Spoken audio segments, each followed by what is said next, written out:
The caring mother of a disabled child is found stabbed to death in her own bedroom. Her disabled daughter is missing, wheelchair and medications left behind. Who did this terrible deed?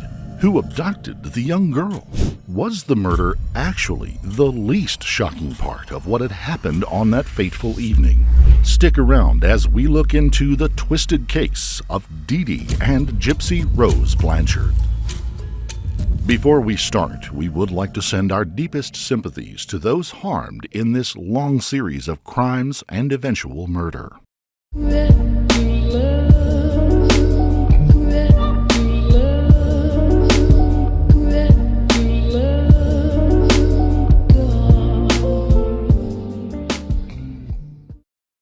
In what has become one of America's most talked about and bizarre murder cases, the story of DeeDee and Gypsy Rose Blanchard certainly deserves a second, closer, and more skeptical look. You're the reason I was born to be your mom. Some 8 years after sentencing, Gypsy Blanchard is awaiting the possibility of early release for good behavior sometime in 2023. To understand this case, it's best to start off with the strange relationship between DeeDee Blanchard and her daughter Gypsy and the long con they had run together. Claudine DeeDee Pitre was born in Chack Bay, Louisiana, and had a rocky life with her family. Known among them for stealing and dishonesty, she would later move away and marry Rod Blanchard, a man 7 years younger than her. DeeDee became pregnant, and the couple broke up shortly before the birth of their daughter in the summer of 1991. They named their daughter Gypsy Rose Blanchard, and DeeDee returned to her family home to raise her newborn. Even though the couple had separated, Rod remained in contact and involved with his daughter during her younger days, especially after the infant started to experience a number of serious but nearly impossible to diagnose ailments. DeeDee and the child were in and out of hospitals as she claimed baby Gypsy suffered from a number of illnesses and also from potentially deadly sleep apnea, even though testing could not show any evidence of it. DeeDee then began to claim that the growing child suffered from any number of potential genetic disorders and disabilities, always shifting her own diagnosis of the problem as doctors ruled out the previous ones. As doctors continued to study the very young girl, DeeDee was learning her way through the ins and outs of the medical system, but also how to play it like a fiddle, getting the attention she craved and eventually figuring out how to make a living from doing so. Gypsy's condition was always hard to pin down. One moment she was described as having muscular dystrophy. The next, it was something different, but very life-threatening. At 7 years of age, Gypsy was having to use a walker to get around. Her mother then took her out of the school system and began homeschooling her. Soon, the pale, thin Gypsy would be confined to a wheelchair. DeeDee, unable to work and take care of her daughter, received an outpouring of support from the community, social services, and outside charities. When the two found themselves in need, no matter what that need might be, some good soul would be there to provide it for them. Gypsy was both tragic and photogenic, and DeeDee quickly learned how to make the most of it. When Hurricane Katrina devastated much of Louisiana and the surrounding states, DeeDee and Gypsy moved north and away from the area that they may have harvested much of the goodwill and charity that was available. The massive devastation, loss of life, and disruption of services left in the wake of that storm may have tapped the area out and limited their income potential. It also served as a new opportunity for the two to reset the clock on how Gypsy was viewed and who could provide benefits for the two. Gypsy's medical records were tragically lost in the flooding, or so DeeDee was quick to tell medical services and social services. In the crush of people leaving New Orleans and the surrounding parishes, the story was entirely plausible, and there were new people out there willing to help the mother and the young, terribly disabled daughter. DeeDee was able to revisit many of the claims that she had made to earlier doctors as well, those about her daughter's health and well-being. She was well practiced now, and her experience also served to help her more adeptly navigate the social services system that provided for housing, groceries, money, and medical services. As the two became well known as a good cause for charities in the area, local doctors were still bewildered by what could actually be wrong with little Gypsy. One doctor, however, became suspicious that the syndrome they were seeing wasn't actually in Gypsy, but in her mother. Munchausen by proxy syndrome is a psychological condition wherein a parent or caregiver will make their child sick or even injure them on a regular basis. The reason is that the caregiver gets validation and massive attention while the sick child is attended to. Dr. Bernardo Flasterstein, MD, was a pediatric neurologist who began seeing Gypsy after they moved to Springfield, Missouri. Originally, Dr. Flasterstein saw DeeDee and Gypsy to help out with the muscular dystrophy that was being claimed again. Test after test came back negative, he would later claim, although DeeDee insisted the young girl suffered from the ailment. As he became suspicious, DeeDee managed during some of her visits to see his notes on the case. Alerted to the possibility that she could be exposed as a fraud, DeeDee took her daughter elsewhere for treatment. Dr. Flasterstein did not report the incident at that time to social services because he felt that without the support of other doctors and hospital administrators that nothing would come of it. He would, however, as things came to trial, remember the overprotective mother and the strangely tragic little girl she had in tow. As DeeDee navigated Gypsy through the system, procedures were performed on the young girl. DeeDee would numb the girl's mouth with topical anesthetics to induce drooling. This led doctors to treat her salivary glands with Botox and eventually remove them. This led to tooth decay, and Gypsy ended up losing many of her teeth, further changing both her appearance and speaking voice. DeeDee also took to shaving Gypsy's head to help get across the idea that her daughter was undergoing chemotherapy and suffering from the effects of the medication. While this angle was never pursued with actual medical professionals, it was a major sympathy attractor and support poured in. Soon, when Gypsy went out in public, she either had to have on a wig or a large knitted hat paired with an oxygen tank. DeeDee also would feed Gypsy through a tube. The child was given large, oversized glasses to wear and was always said to be suffering from a terrible, recurring ear infection. It was all false, of course. There wasn't an ailment that DeeDee saw that she wouldn't try to hang on her child. While she still apparently reveled in the attention that she received, the money and goods that the pair received from all sorts of programs, charities, and individuals made for a somewhat comfortable life for the two of them. And at some point during their post-Katrina move, one of the most miraculous things happened. Gypsy somehow became 5 years younger. Since no one really questioned those missing medical records, no one was liable to find out the truth, and the scam could go on for a few more years. Just how big of a scam were the two working? The two became regular guests of the Make-A-Wish Foundation, attending a number of concerts for Miranda Lambert and Blake Shelton, where the pair received backstage passes and VIP treatment. There were numerous free trips to Walt Disney World, free medical flights to regional youth hospitals, stays in the Ronald McDonald houses, and an almost unlimited stream of publicity from charity organizations and local news outlets. Habitat for Humanity even built the pair their very own home, one with ramps and an oversized bathtub and numerous other features to make life easier for the wheelchair-bound Gypsy. All of this was done while Gypsy's father, Rod Blanchard, continued to pay $1,200 a month in child support to DeeDee. Rod had tried to stay in touch with his daughter, but it became more difficult as the years went on. He had no real idea how deep DeeDee's fraud was getting, and he lost all but infrequent contact with them when they moved out of Louisiana. In the intervening time, he remarried and went on with his life, still providing financial support to his daughter, even though DeeDee had told everyone who asked that the girl's father was a deadbeat drug addict who never sent them a dime. This was the environment that Gypsy Rose Blanchard was trapped in. She was both a victim of her mother's lies and a beneficiary of them too. Events, however, would push the two into an adversarial position, something that isn't rare between parents and teenagers as desire for control and freedom begin to clash. As Gypsy entered her teen years, she became a fan of science fiction and fantasy. She would begin attending conventions for the fans, and DeeDee was more than happy to make this a new event where her daughter could be celebrated and doted upon. She made sure her daughter would be dressed up as a princess, and she'd make sure Gypsy was treated as an honored guest by the event organizers.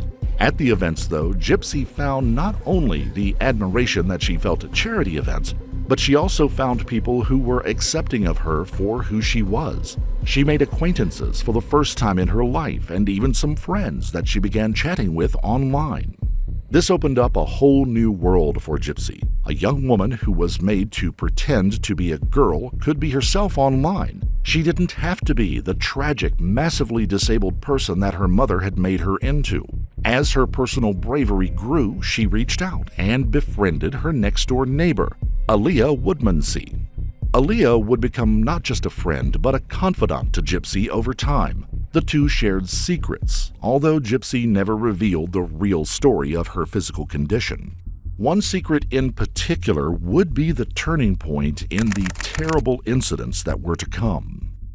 DeeDee often warned Gypsy against making close relationships. The risks of someone finding out their secret was too great, and one slip could cost both of them everything they had.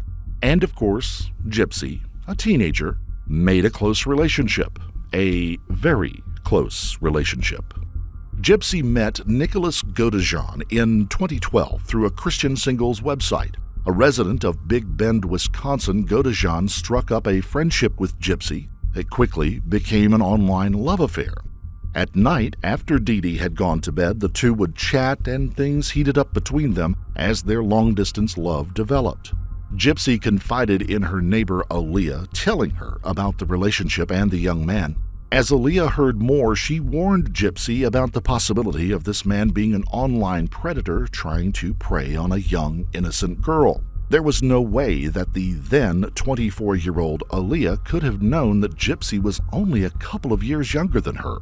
Eventually, Gypsy decided it was time to bring the relationship with Godejean out of the shadows. Rather than trying to discuss it with her mother, Gypsy gave Godejean the money to come down from Wisconsin to where Gypsy lived. The plan then was to have DeeDee take Gypsy in her princess costume to a showing of the movie Cinderella. The two would then bump into Godejean, and she could make the introduction of her man to her mother. That meeting did not go so well, and DeeDee immediately let Gypsy know that this was not going to be allowed. Somehow, during the middle of the movie, though, Gypsy was able to slip out and go to the bathroom, where she met up with Godejean and lost her virginity there. Godejean returned back home, states away, and their relationship continued online without DeeDee's knowledge. Their conversations, which had included role-playing and some BDSM interplay, began to take on a more sinister tone. Gypsy wanted out from under her mother's thumb and out of the lifestyle that they had created for themselves, and she felt that there was no way that she would find freedom as long as her mother was still alive. DeeDee had to die, and Gypsy wanted it to happen sooner rather than later. In lovesick Nicholas Godejean, she had found a willing ally and co-conspirator. Defense psychologists would later point out that Godejean was of modest intelligence, with an IQ in the 80s. He was also on the autism spectrum, which left him with some interpersonal difficulties.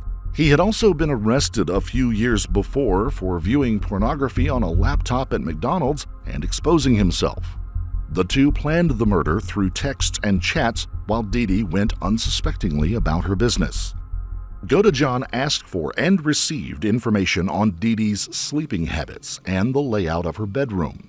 Gypsy stole a knife while on a shopping excursion with her mother to the local Walmart.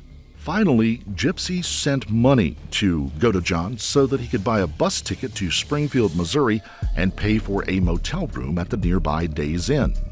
On the fateful night, Gypsy texted him and let him know that her mother had gone to sleep. Godejean made his way into the Blanchard house. He quietly went inside and got the knife from Gypsy. Gypsy later said that she could not bear to be part of the stabbing, so she hid in the bathroom and put her hands over her ears. Godejean moved to DeeDee's bedroom, and he apparently awakened her from her sleep. She made a move and started to shout, but he began stabbing her until she died. Forensics would later determine that he had stabbed her 17 times in the back. Bloodied and racing with adrenaline, he left DeeDee's room and went to find Gypsy. Both would later say that they went into Gypsy's room and made love on the bed, while DeeDee lay dead in the other part of the house. Godejean changed clothes, and Gypsy put on something that was very rare for her, the clothes of a regular, able-bodied young woman. She put on a black wig, grabbed a piece of luggage with clothes already in it, and the two left the home quietly as if nothing had happened. And to the world outside, at least for a little while, it did seem that nothing had happened. The couple snuck away and returned to the Days Inn motel. They cleaned up and went to bed. The next morning, Godejean and a young black-haired woman checked out of the motel, bought bus tickets, and left town to return to his home. Somewhere along the way, they dropped a large envelope into a mailbox. The envelope contained the murder weapon, and the bloody knife was on its way separately to Wisconsin. Lost for all intents and purposes, that is, until the two retrieved it. Perhaps they were going to dispose of it there, well away from the scene of the crime. Perhaps also they were going to keep it as a trophy of that night. No one besides those two knew that DeeDee was dead, lying in a pool of her own blood in the family home. No one knew that Gypsy was missing. No one had any idea who Nicholas Godejean was or why he would have been in Springfield, Missouri. And then 2 Facebook posts showed up on DeeDee Blanchard's page.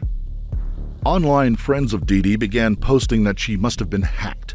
One, however, called the local Springfield Police Department to ask if they could do a wellness check at her house since DeeDee was not answering her phone calls or texts. Officers from the Greene County Sheriff's Department entered the home and found DeeDee's body and no sign of her reportedly invalid daughter, Gypsy. Gypsy's wheelchair, oxygen tank, and medications had all been left behind, causing officers to immediately declare her missing and in danger. Gypsy's friend and next-door neighbor was quick to tell law enforcement about the young woman's secret boyfriend from Big Bend, Wisconsin. In short order, police, with the help of Facebook security services, were able to track down where those terrible posts on DeeDee's timeline had been made from: Big Bend, Wisconsin. And the IP address led them directly to Nicholas Godejean. The Waukesha Police Department was alerted to the situation, and they visited the home where Nicholas Godejean lived in nearby Big Bend. He was there, as well as a young woman with very short, dark hair, who was quickly identified as Gypsy Rose Blanchard. The two were arrested on charges of first-degree murder and felony armed criminal actions. Detectives from the Greene County Sheriff's Department flew up to Waukesha immediately to interview the pair and to assist in the processing of the house where they were arrested. Numerous pieces of evidence were found at the Wisconsin residence, including, eventually, the murder weapon, were found along with some $4,400 taken from DeeDee's house. Gypsy, before, during, and after the trial, would give numerous interviews to law enforcement officers, judges, and magistrates, along with news organizations and TV personalities. Her first interrogation in the Waukesha County Sheriff's Office may have been the most telling of them all, though. In it, she returns to an innocent little girl personality, something very different from the text that she had exchanged with Godejean, and how she acted during her running away to Wisconsin. Patience and persistence by the questioning detective eventually brought her around to at least a partial truth, enough to implicate Godejean. Why did this happen? I don't know. You do know why it happened, okay? I don't know why it happened. Let me tell you something. I walk out that door. Did she have a heart attack? She was sick. It could be. We're not going to play those games. I'm not going to do that. That's not what I'm here to do. Okay? Then start being honest with yourself. And start being honest with me.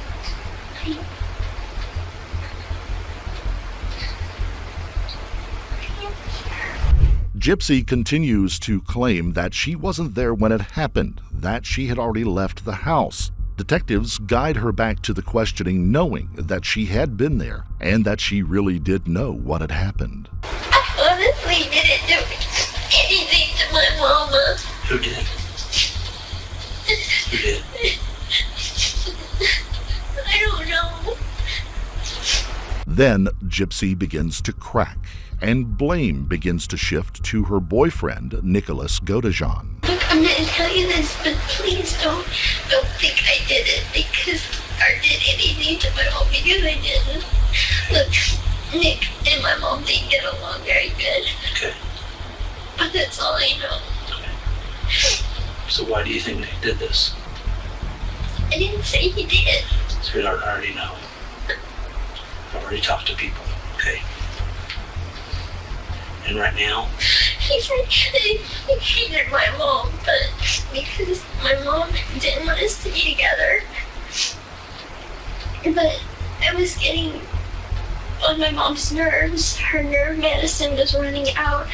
Her patience was getting very thin for me, sticking up for him every time. so I'm proud of you. You did a good job.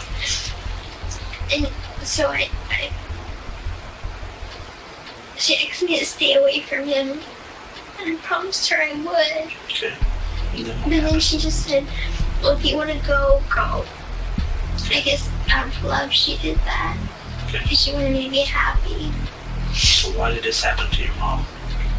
What was the reason for it? I don't know. All I know is that Why didn't it hurt her? Sweetheart, what was his reason behind this? And go back to that why. I can't see why. He knows I love my mom. He knows that she's the most important thing to me. So why do you think he did this to her?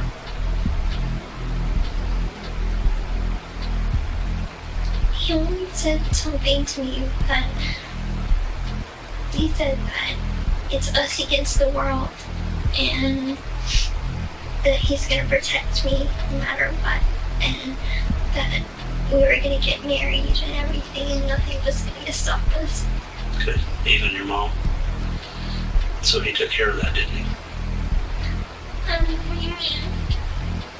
I honestly would never hurt my mom, but I'm not. But why did Nick hurt her? Now's the time to be truthful, sweetheart. No more lies. The only reason I can think of is because he wanted me to himself. Okay. Because my mom kept on getting in the way of us being together. Sure she did. She didn't like Nick. She didn't want her little baby girl to grow up. She wanted to keep her little baby girl young, didn't she? She said that there was something dangerous about him. She had a way of reading people. Okay. And she said that he seems like the head in a closet type of person, the kind that murders and kills and Your mom was right. Jeffrey Dahmer kind of person. You think your mom was right? You know your mom was right. You hit it right on the nail on the head, sweetheart. You know your mom was right when she said that.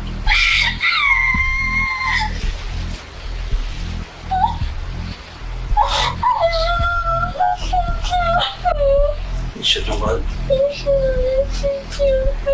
Okay. Then how should you have listened to her?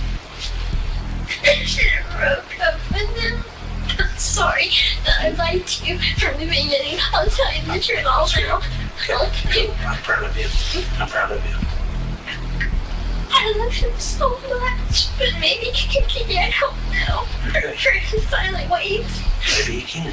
He killed my mom. You killed your mom. Yes, I know it. How did you do that? He was supposed to come and visit me. Okay. And I thought we were gonna go outside and we're just gonna sit together for a while on the porch. And Out then, at your mom's house. yeah. Okay. And he came inside and he started walking to my mom's room, and I told him that he needed to go outside. We need to go outside. What was your mom doing at that point? Was she asleep or She awake? was asleep, and I got up to use the restroom. And at that point, he had put me in the bathroom, and he had locked the door. Okay.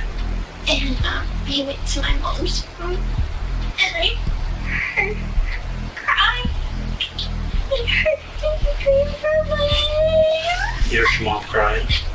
You heard your mom crying, and you heard your mom calling out your name. But And I screamed. she was screaming. And Proud of you, sweet. and he opened the door, and he was covered in his hands and blood, and he had cut himself with his finger. You know if it was his left hand or his right hand? It was, gosh, I think it was this hand. Okay.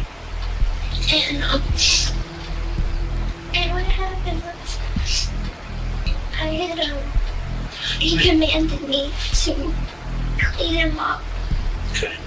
and How did you do that?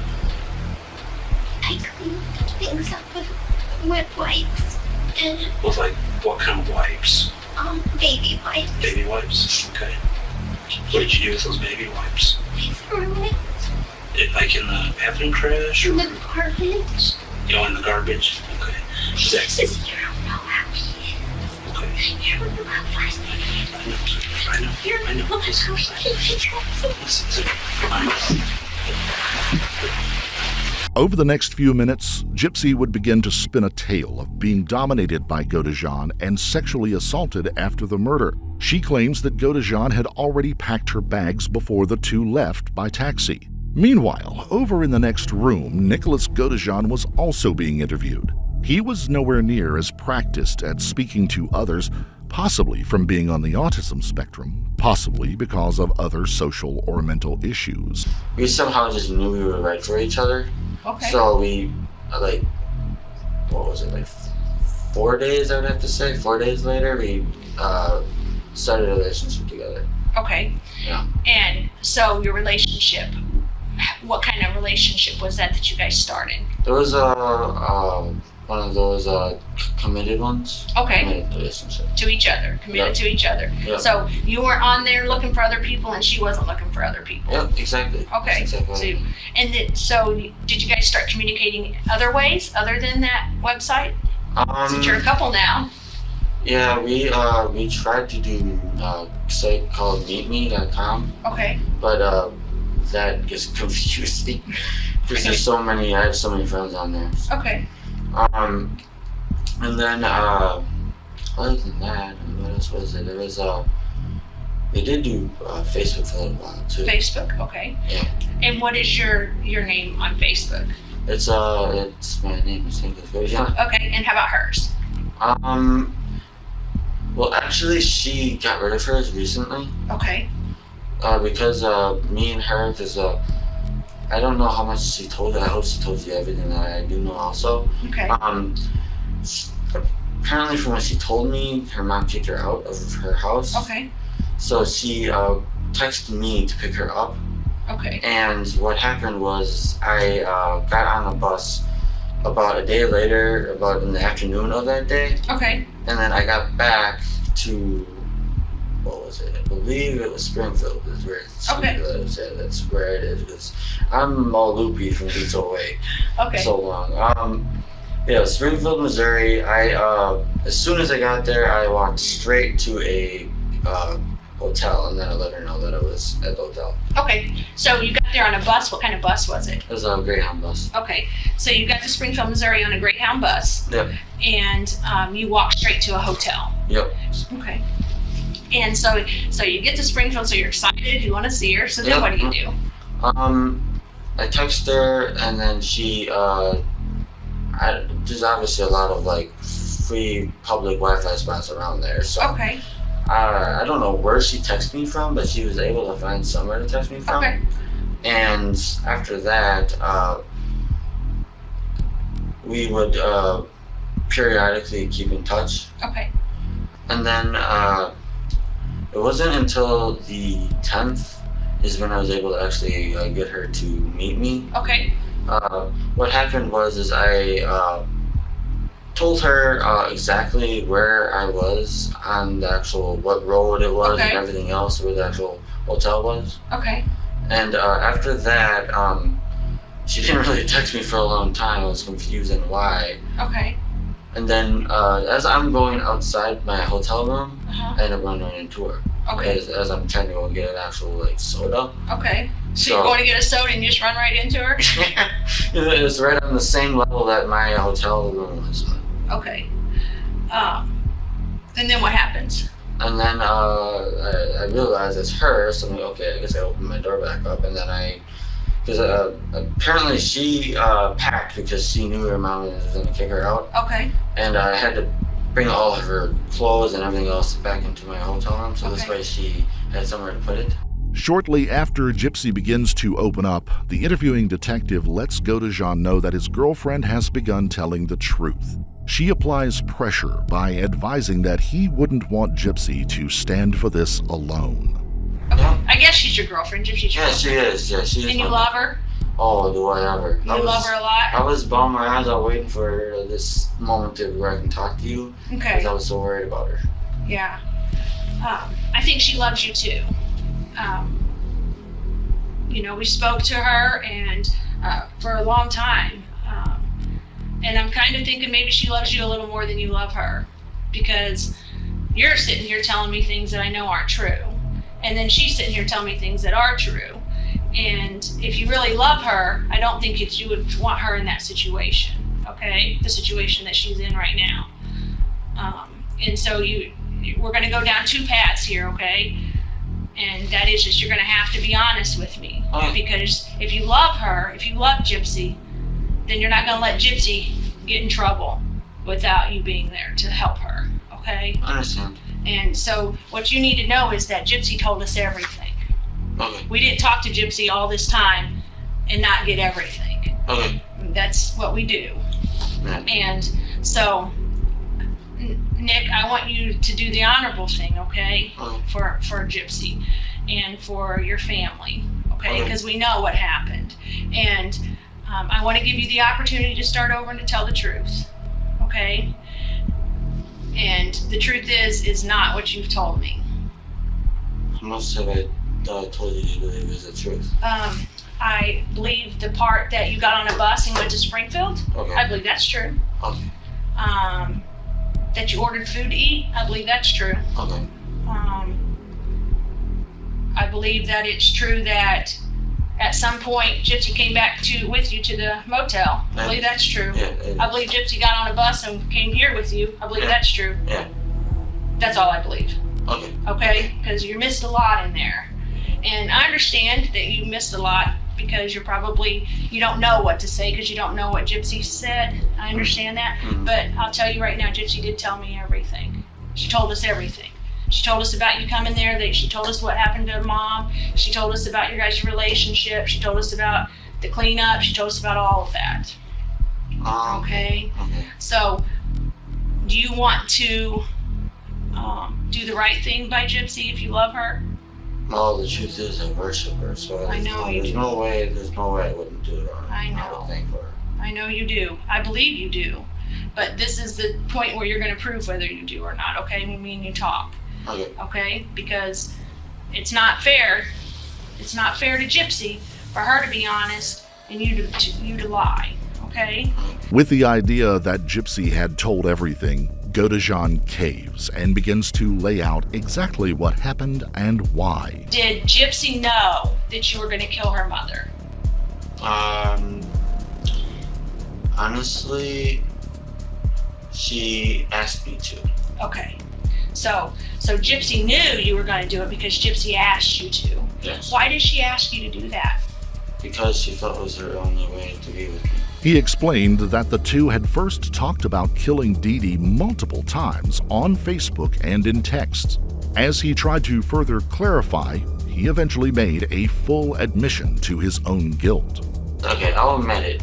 I did actually stab her mom. I will admit it. I know. Okay. The only reason I did it is because I did it for me and her. That's the real reason I did it. I would have never did it if it was not for me and her. Okay. So you wouldn't have done it if somebody else would have asked. No. There's Okay. no way I would have did it for anyone else. Okay, so you just 'Cause I did it. truly do worship her to the point there's nothing I want to do for her. Okay. Okay. Well, I think you've proved that, right? Yes. I think that you've proved that you do what she asked you to do, if that's the case, if she did ask you. Yeah, she did ask me. Okay. And she asked you more than once. Um, Did she ask you why you were here? She asked me more than once because what happened was, at first she wanted, because the thing was is that she wanted to do it herself, but she was too, what's the word? Not cautious. It's I guess skittish is the word I'm looking for. Okay. She didn't want to actually do it Okay. because she couldn't live with herself doing it. Okay. And as for me, I honestly to this day I still feel guilty about it. Okay. I do, Right. because I learned so much about her mom after she told me and more about it after actually being able to live with her for a while. Right. I actually realized how great of a mom she was. Okay. So it kind of makes you feel a little guilty. No. I feel a lot more guilt than that. Okay. Between the two interviews, detectives were able to piece together what had happened. The two were booked and extradited back to Greene County, Missouri, where the crime had taken place. I want to specify at the beginning of this press conference that says this is an ongoing investigation. And I want to start off with saying things are not always as they appear. I know that you all have most of the information related to the PC statement, so I'm going to start going into some facts that we have, and then I'll take questions. Both Facebook postings that appeared, that everyone has copies of, were authored by Gypsy. As we dig into this further, we'll have more information regarding the details. I want to make a statement to use caution in donating money to this family at this time, as we have unearthed the appearance of a long financial fraud scheme along with this tragic event. It appears, as you all know, when we put out the age of Gypsy, it appears that there is several date of births that have been used over a period of time, ranging from the age of 19 to 23, and we will dig into that further to find the exact correct one. We have investigators working on that. We also know that she can walk without assistance or a wheelchair, and she can do that very well. This is a tragic event surrounded by mystery and public deception. In the end, after great public attention and separate trials, sentences were handed down. Gypsy Rose Blanchard secured a plea deal for a charge of second-degree murder, and she accepted a 10-year prison sentence. While serving her sentence at the Chillicothe Correctional Center, she has given multiple interviews for news shows and has been the subject of 2 made-for-TV movies. Sympathy for the young woman grew mightily as revelations about her childhood and her mother's abuse became public. On June 27, 2021, the now 30-year-old Gypsy Rose Blanchard married Ryan Scott Anderson, a then resident of Lake Charles, Louisiana. If given time off for good behavior, Gypsy could be released as early as December of 2023. As for Nicholas Godejean, he was tried before a jury in November of 2018 after a delay for a second psychological exam that found him to be on the autism spectrum with an IQ of 82. Even though the defense argued that he had diminished mental capabilities, jurors were given the option at the close of the trial to decide between first-degree murder, second-degree murder, involuntary manslaughter, or to find him not guilty. After just 2 hours of deliberation, the jury handed down a verdict of guilty, assigning the charges of first-degree murder and armed criminal action. The death penalty for the crime had been taken off the table by prosecutors because of the extenuating circumstances behind what had happened. Instead, Godejan was given a life in prison plus 25 years for both charges. He is currently serving his sentence at the maximum security Potosi Correctional Center in Mineral Point, Missouri. As the potential release date for Gypsy nears, it is easy to assume that she will generate even more attention in the future. The idea of movie rights and a book deal is not very far-fetched. There is, however, a number of people who wonder if perhaps her lifetime of living as a scam artist and living on the sympathy of others both empowered her to so deeply influence Godejan actions and then to obtain leniency for her own actions in the murder. The difference in the sentences certainly adds fuel to that argument. There can, however, be no doubt that Gypsy had suffered a life of abuse and exploitation at the hands of her mother, DeeDee Blanchard. A deeply flawed and dishonest woman, DeeDee's legacy will forever be caught between that of fraud and of a mentally ill person. In such situations, it doesn't seem out of place that the answers found would be uncomfortable and unjust. If you found this case compelling, don't forget to like the video, comment down below your take on it, and subscribe to the channel. Also, hit the notification bell in order to stay up to date each time we reveal a new shocking case. Until next time, stay safe and keep your eyes peeled. You never know what's lurking in the shadows.